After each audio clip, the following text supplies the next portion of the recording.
শুভ সকাল এমবিবিএস এর এবং বিডিএস এর স্টুডেন্টদের জন্য আমার সবসময় শুভকামনা। তো আমরা এতদিন সিস্টেমিক হিস্টোলজির ধারাবাহিকতায় কয়েকটা সিস্টেম আমাদের শেষ হয়েছে। আজকে হচ্ছে আমি তোমাদেরকে ইন্টিগুমেন্টারি সিস্টেম সম্পর্কে হিস্টোলজি কিছু বলার চেষ্টা করব। তো ইন্টিগুমেন্টাল সিস্টেম বা ইন্টিগুমেন্টারি সিস্টেম যেটা হচ্ছে comprises with the skin and its appendages, খুব বড় না, তবে হচ্ছে গিয়ে তার পরীক্ষার সময় হচ্ছে গিয়ে এর থেকে দুটো স্লাইড থাকে যার একটা গ্রেট এমফাসিস তো রয়ে যায়। তো সেগুলো হলো থিন স্কিন আর থিক স্কিন। ওকে, তো আমরা শুরু করে দেই যে ইন্টিগুমেন্টারি সিস্টেমগুলোর কি কি। প্রথমে হচ্ছে আমাদের যে টপিকস গুলো কি কি থাকে। তো এখানে থাকে হচ্ছে কি স্কিন আর তার অ্যাপেন্ডিসেস, যেমন ধরো হেয়ারস এবং নেইল। স্কিন আমাদের পুরো শরীরের সবটুকুকেই কভার করে এবং হচ্ছে গিয়ে এক্সটার্নাল এনভায়রনমেন্ট থেকে হচ্ছে গিয়ে আমাদের বডির যে ইন্টেরিয়র সেগুলোর হচ্ছে গিয়ে সে একটা প্রোটেক্টিভ ফেনোমেনা হিসেবে হচ্ছে গিয়ে কাজ করছে। সো এটা হচ্ছে একটা single heaviest organ of the body, যেটা হচ্ছে গিয়ে 1/6 of the total body weight তৈরি করছে স্কিন।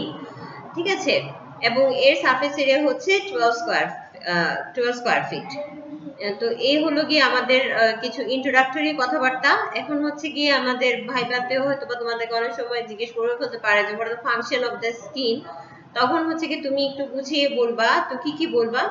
প্রথমে হচ্ছে কি আমাদের এটা প্রোটেক্টিভ ফাংশন, যেটা আমি প্রিভিয়াসলি মেনশন করেছি। তারপর আছে সেন্সরি পারসেপশন, কারণ হচ্ছে স্কিন আমাদের একটা হচ্ছে largest sense organ of our body. ঠিক আছে, এখানে অনেক ধরনের রিসেপ্টর থাকে for pain, touch, temperature and pressure. এছাড়া হচ্ছে থার্মো রেগুলেশন করে থাকে।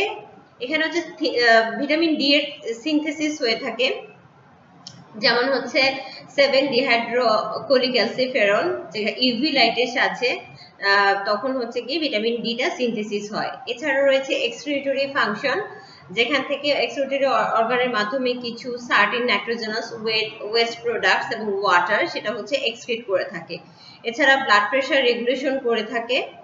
আর্টেরিওভেনাস অ্যানাস্টোমোসিস, যেটা হচ্ছে গিয়ে গ্লোমাস বলা হয় ডার্মিসের নিচে স্কিনের। তো দুটো পার্ট থাকে, এটা হচ্ছে এপিডার্মিস আর ডার্মিস। তো ডার্মিসের নিচে হচ্ছে যে আর্টেরিওভেনাস অ্যানাস্টোমোসিস বা গ্লোমাস থাকে, সেটা হচ্ছে কি আমাদের specialised for blood pressure regulation. এছাড়া কিছু স্টোরেজ ফাংশন আছে, যেমন হচ্ছে কি store house of the glycogen এবং কোলেস্টেরল বলা হয়, সাবকিউটেনিয়াস ফ্যাট হিসেবে থাকে। এছাড়া অ্যাবজর্পশন ফাংশন থাকে, যেমন lipid soluble substance, drugs, chemical, এগুলো হচ্ছে গিয়ে তার হচ্ছে কিছু স্কিন থেকে হচ্ছে গিয়ে অ্যাবজর্ব করে থাকে। তো প্রথমে আমরা জানবো যে what are the classification of the skin.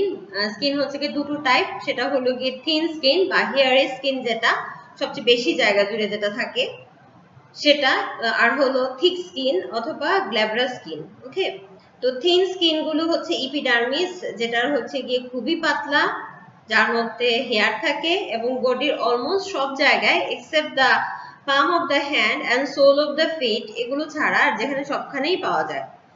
Thick skin বা গ্ল্যাব্রাস স্কিন যেটা, সেটা হচ্ছে গিয়ে খুবই ভারী হচ্ছে কি ইপিডার্মিস থাকে এবং হচ্ছে গিয়ে স্ট্রেটাম কর্নিয়াম বলে একটা লেয়ার আছে, সেই লেয়ারটা হচ্ছে কি অনেক থিক থাকে। এখানে কোনো হেয়ার থাকে না এবং এটা হচ্ছে কি পাম অফ দ্য হ্যান্ড এবং সোল অফ দ্য ফিটে পাওয়া যায়। আচ্ছা, তো স্কিনের স্ট্রাকচারটা কি? এটা composed of two layers, epidermis এবং ডার্মিস। এপিডার্মিসটা হচ্ছে স্ট্রাটিফায়ার স্কোয়ামাস ক্যারাটিনাইজড এপিথেলিয়াম, যেখানে ডার্মিসটা হচ্ছে কানেকটিভ টিস্যু দিয়ে তৈরি। তো ডার্মোএপিডার্মাল জাংশন যেটা, সেটা কিন্তু আবার ডার্মিস এবং এপিডার্মিসের মধ্যে একটা জায়গা, সেটাকে বলা হয় ডার্মোএপিডার্মাল জাংশন। সেটা হচ্ছে কি একদম স্মুথ না, সেটা হচ্ছে ওয়েভি ইন ম্যানার থাকে এবং এখানে দুই ধরনের রিজ পাওয়া যায়, যেটা হচ্ছে কি ইন্টারলকিং করছে ওয়ান উইথ অ্যানাদার। ঠিক আছে, একটা হলো গিয়ে তোমার এপিডার্মাল রিজেস আর একটা হচ্ছে ডার্মাল পেপিলা। যেটা হচ্ছে গিয়ে রিজ, সেটা হলো গিয়ে তোমার এই ইনভেজেনেটেড পার্ট, আর যেটা হচ্ছে পেপিলা, যেটা হচ্ছে ইভাজিনেশন, সেখান থেকে হচ্ছে কি এটা ইনকর্পোরেট করে থাকবে। তো দুটো রিজ হচ্ছে কি দুপাশ থেকে এসে ইনকর্পোরেট করে থাকে যে এরিয়াটা, সেটা হচ্ছে ডার্মোএপিডার্মাল junction. These regions are numerous থাকে, অনেক থাকে, tall থাকে এবং often branching in areas যেখানে হচ্ছে মেকানিক্যাল ডিমান্ড অনেক বেশি থাকবে, যেমন ধরো আমাদের পাম, সোল, এটসেট্রা। ওকে, এখন এপিডার্মিস থেকে কিছু ভাইবার জন্য বা এমসিকিউ এর জন্য হরহামেশা যে কোয়েশ্চেনগুলো করা হয় সেগুলো আমি একটু তোমাদের সাথে বলতে যাচ্ছি, এগুলো একটু মনোযোগ দিয়ে শোনো। যেমন ধরো এপিডার্মিসটা হচ্ছে, প্রথম কথা হলো এটা একটা ড্রাই এপিথেলিয়াম, এটা তৈরি হবে হচ্ছে স্ট্রেটিফাইড ক্যারাটিনাইজড স্কোয়ামাস এপিথেলিয়াম দিয়ে, ঠিক আছে। এখানে হচ্ছে কি প্রজেক্ট করবে ডার্মিসে এপিডার্মাল রিজ হিসেবে, সে প্রজেক্ট করবে ডার্মিসে থেকে এপিডার্মাল রিজ হিসেবে। এটার অরিজিনটা থাকবে অলওয়েজ এক্টোডার্মাল ইন অরিজিন। এটার থিকনেসটা ভেরি করবে, যেমন হচ্ছে জায়গা, এক একটা জায়গার জন্য থিকনেস এটা ভেরি করে, অনেক সময় এমসিকিউ কোয়েশ্চেন চলে আসতে পারে। তো ভেরিস করবে, তার রেঞ্জ হচ্ছে 0.1 মিলিমিটার থেকে 1.4 মিলিমিটার। এটা কিন্তু সম্পূর্ণই এভাস্কুলার এবং এটা ডিফিউশন, যেহেতু এটা এভাস্কুলার, কোনো ব্লাড সাপ্লাই নাই, তাহলে তার বাই দিস টাইম কোয়েশ্চেন হতে পারে so how could it maintain it's nutrition, তখন বলবা যে ডিফিউশন প্রক্রিয়ায়। আর এটা ফ্রি নার্ভ এন্ডিংস থাকে, যেটা হচ্ছে বেজাল লেয়ারের দিকে পাওয়া যায়। এটা তৈরি হবে মূলত হচ্ছে ক্যারাটিনয়েডস দিয়ে, এবং ওটাকে আরেকটা সেল পাওয়া যায় ভেরি ভেরি ইম্পর্টেন্ট, সেটা হচ্ছে মেলানোসাইট। এছাড়াও রয়েছে Langerhans cell, Merkel cell, etcetera. আচ্ছা, এটা কিন্তু সবসময় হচ্ছে গিয়ে স্ক্যাভেঞ্জ আউট হয়ে যাচ্ছে, ডেড সেলগুলো পড়ে যাচ্ছে, আবার নতুনগুলো রিজুভেনাইল হচ্ছে। তো এটার একটা রেঞ্জ আছে, যেমন ধরো 15 to 30 ডেজ এর মধ্যে অলমোস্ট বডির যে রিজিয়ন থাকে সেটা, সেখানে হচ্ছে কি এগুলো হরহামেশা হচ্ছে টর্ন আউট বা বলতে পারো স্ক্যাভেঞ্জ আউট হয়ে থাকে। তবে এই জিনিসটা যে প্রসিডিউরটা, সেটা অনেকটা এজের সাথে, বডির স্ট্রাকচারাল ফর্মেশনের সাথে এবং অন্যান্য কিছু ফ্যাক্টরের সাথেও রিলেটেড। এখন আমরা চলে আসবো histological features of the thin skin বা হেয়ার স্কিন। আমাদের বডির সবচেয়ে বেশিরভাগ জুড়েই থাকে হচ্ছে হেয়ার স্কিন বা থিন স্কিন। ওটা যখন তোমরা স্লাইড পাবা তখন দেখবা যে এটা ডিপার্টমেন্টাল যে স্লাইডটা এবং হচ্ছে তোমাদের যে ট্রেডিশনাল বইগুলো তোমরা ফলো করো পড়ার জন্য, সেই স্লাইডের সাথে খুব একটা বেশি হচ্ছে পার্থক্য নাই, যে জন্য হচ্ছে কি তোমাদের কনফিউশনের মধ্যে বা ক্লামজিনেসের মধ্যে পড়তে হবে না। সো আমার আটমোস্ট রিকোয়েস্ট থাকবে যে আমার বলা কথাগুলোর পাশে যদি এটলাসের থেকে তোমরা ওই থিন স্কিনের ছবিটা পাশে নিয়ে দেখো, then that will be very beneficial for you. তবুও আমি চেষ্টা করি যে তোমাদের গুণাস্তাগারের বইয়ে যে ছবিটা আছে থিন স্কিনে, সেটা একবার তোমাদেরকে দেখানোর জন্য, আশা করি তোমরা কিছুটা হলেও বুঝতে পারবা। তো দেখো উপরের দিকে যেটা রয়ে গেল সেটা হচ্ছে ইপিডার্মিস, হ্যাঁ, আর নিচের অংশটা হচ্ছে ডার্মিস। এই দুটোর মধ্যে যে জাংশন, দেখো একটু বেশি পার্পল কালার আর একটু হালকা পিঙ্ক কালার, এই দুটোর মাঝখানে যে জাংশনটা সেটা হচ্ছে ইভেন লেয়ার না, সেটা হচ্ছে অনেকটা হচ্ছে আনইভেন লেয়ার। এই লেয়ারটার নাম হলো ডার্মোপিডার্মাল জাংশন। আর এখান থেকে যেটা উঠছে তার সেটা হলো ডার্মাল পেপিলার, ঠিক আছে। আর এখানে হচ্ছে দুটো লেয়ার থাকে, একটা হচ্ছে papillary layer of the dermis আর একটা থাকে reticular layer of the dermis. এপিডার্মিসে আবার হচ্ছে গিয়ে তোমার ডিফারেন্ট লেয়ার থাকে, কিন্তু ডার্মিসের লেয়ার গুলো সেটা মানে লাইটস মাইক্রোস্কোপে হচ্ছে দেখানো সম্ভব না, ইলেকট্রন মাইক্রোস্কোপের সাহায্যে দেখতে হবে। তো এখানে যে ছবিটা দেওয়া আছে এটা হচ্ছে কি depend on the light microscope. এখানে দেখো যে দুটো লেয়ার, সেটা হচ্ছে papillary layer of the dermis and reticular layer of the dermis. তারপরে চলে যাওয়া হচ্ছে সেবাসিয়াস গ্ল্যান্ডে, এখানে আছে কিছু হেয়ার ফলিকুল, সবচেয়ে লম্বা করে লাইন বেজে চলে গেল সেটা হচ্ছে হেয়ার ফলিকুল। আর রয়েছে হচ্ছে সোয়েট গ্ল্যান্ডস, এগুলো হচ্ছে কি স্কিনের অ্যাপেন্ডেজেস গুলো, বাকিটা হচ্ছে কি স্কিন প্রপার। তো আমরা কি বলবো যে এটার মধ্যে আমরা পাই যে থিন এপিডার্মিস, যেটা made of ক্যারাটিনাইজড স্ট্রেটিফাইড squamous epithelium.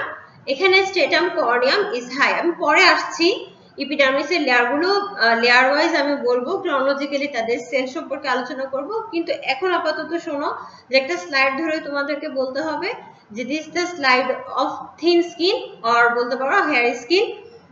Thin epidermis made of keratinized stratified squamous epithelium, hair follicles and sebaceous glands present, আর বলতে পারো যে sweat glands present in the dermis.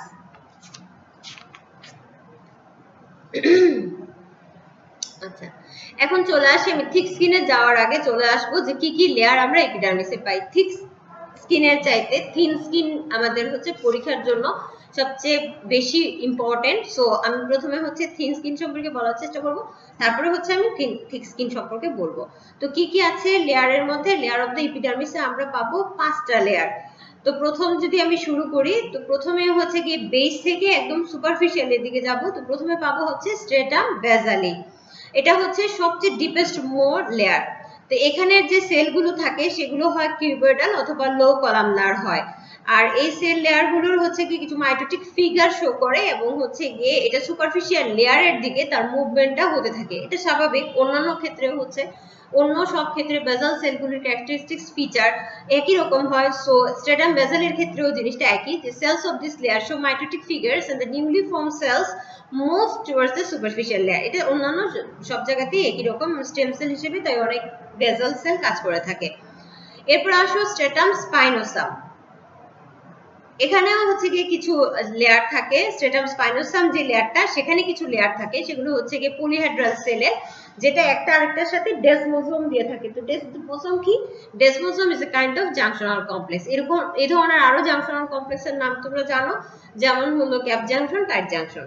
আচ্ছা, তো এখানে কিছু স্পাইন লেগ প্রজেকশন শো করে প্লাজমা মেমব্রেনের দিকে, সেজন্য এটার নাম হয়েছে স্ট্রেটাম স্পাইনোসাম। যেহেতু এখানে যে সেলগুলো থাকে পলিহেড্রাল সেলগুলো, তারা একটা আরেকটার সাথে ডেসমোসোম জাংশনাল কমপ্লেক্সের ফিচারে তারা হচ্ছে একটা একটার সাথে লাগানো থাকে এবং এখানে কিছু স্পাইন লেগ প্রজেকশন হচ্ছে শো করছে।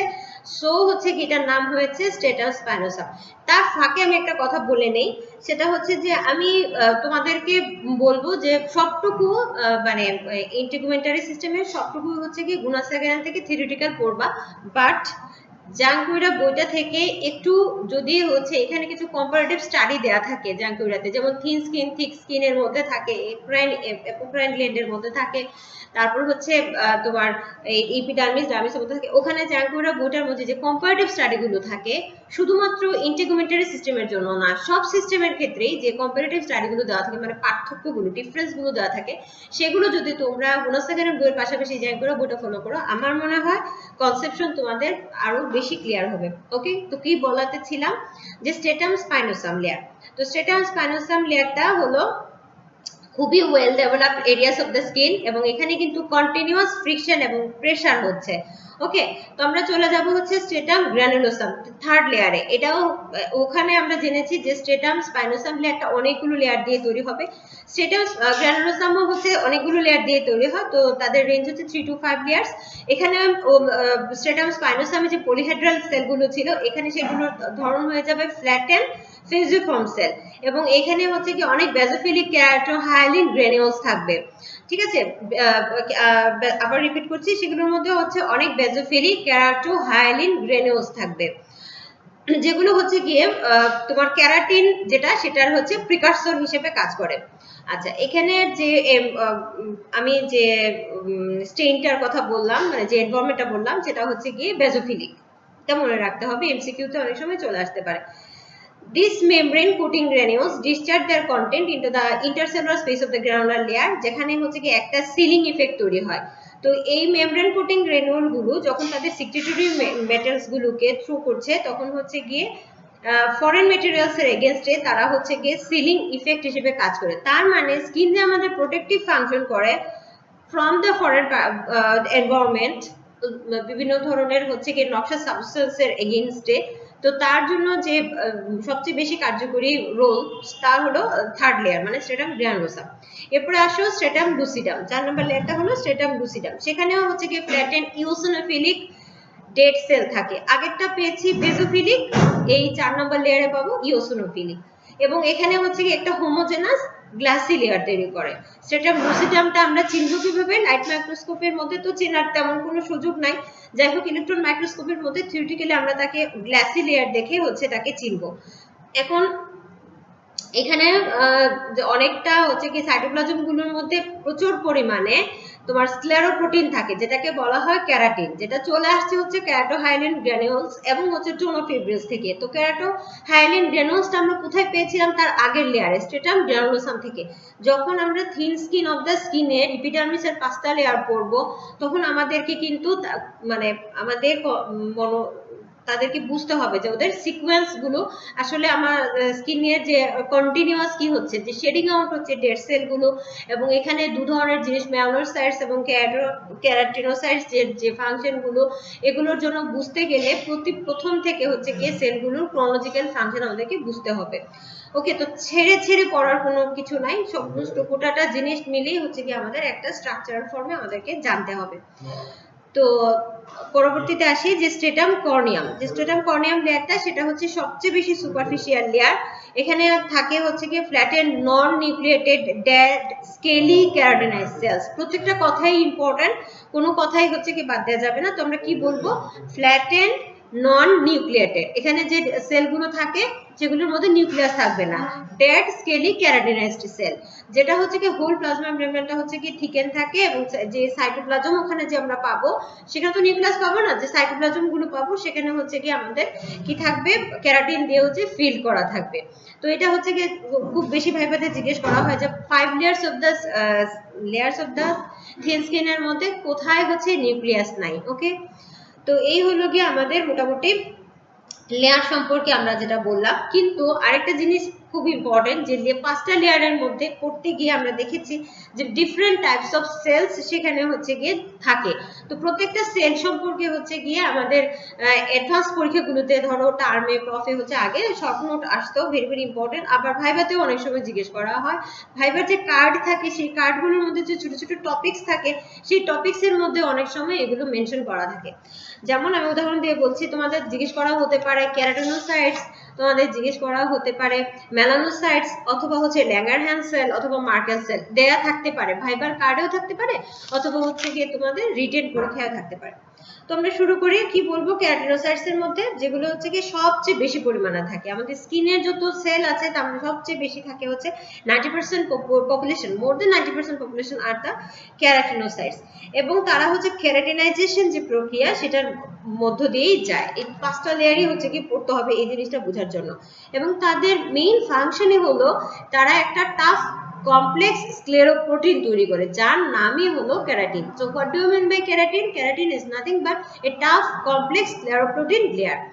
ওকে, এবং এটা তৈরি হয় অনেক অ্যামরফাস প্রোটিন যেগুলো আছে, যেমন ক্যারোটোহাইড্রিন গ্র্যানিউলস, এবং ফিব্রিলার প্রোটিন যেগুলো আছে যেমন ট্রোনোফিব্রিল, সেই ট্রোনোফিব্রিলস এবং ক্যারোটোহাইড্রিন গ্র্যানিউলস দুটার মিলে হচ্ছে কি তৈরি করছে এই কেরাটিন লেয়ারটা।